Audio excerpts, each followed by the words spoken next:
खुदा जाने दो तो पी माँ की खिदमत का मामूली शेर था। माँ बाप की इज्जत करना कोई मामूली बात नहीं।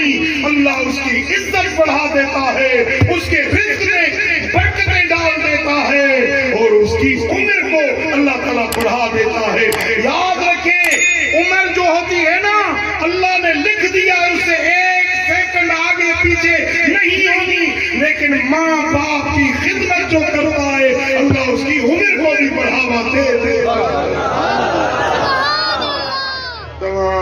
जो पीर जी मां जेरी तो दुनिया जा खुश नसीब इंसान आयो। खुदा जाने जो वक्त वारो बो केर न थी सघंदो जेकॾहिं जो पीर जी मां जेरी है।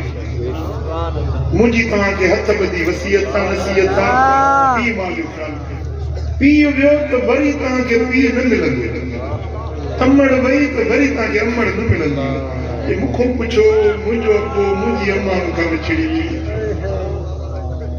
ॾिठा। अबो ऐं अमड़ वॾी रब जी नेमत है। उन्हनि जो एहसास उन्हनि जे मरण खां पोइ थींदो आहे, उन्हनि जो क़दुरु उन्हनि जे विछड़ी वञण खां पोइ थींदो। मन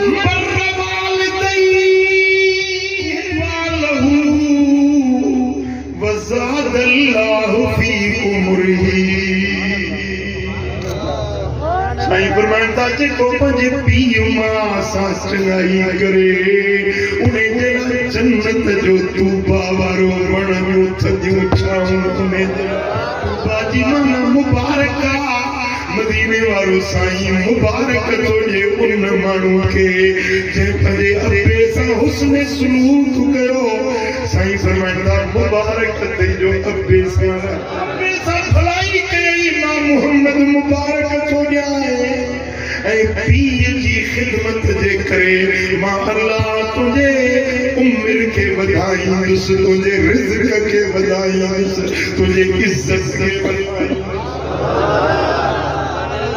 टे शयूं दुनिया में इंसान के खपन, उम्र खपे सेहत वारी, ॿियो माल खपे कुशादो, इंसान के इज्जत खपे। दौलत केतरी मुझे पर इज्जत ना है तो कुछ कोने। जे वही असेंबली में चूंडाए पान के वेठो आहे या सिलेक्ट थियो, हाणे उते पे नारा लगन चोर ॾे चोर चोर ॾे चोर। इहा कहिड़ी इज्जत जी? असांजो फ़कीर जेको माल चालींदो आहे इहो बि सुठो आहे जो इज्जत सां वेठो आहे न। माल चालींदो आहे त मां बि सलाम कंदो आहियां। ॿनीअ जो हारी आहे, मां बि ख़ुशि बराबा सलाम कंदो आहियां। सभई फ़कीर जो साईं जो हारी आहे, हिन जी इज़त कंदा आहिनि।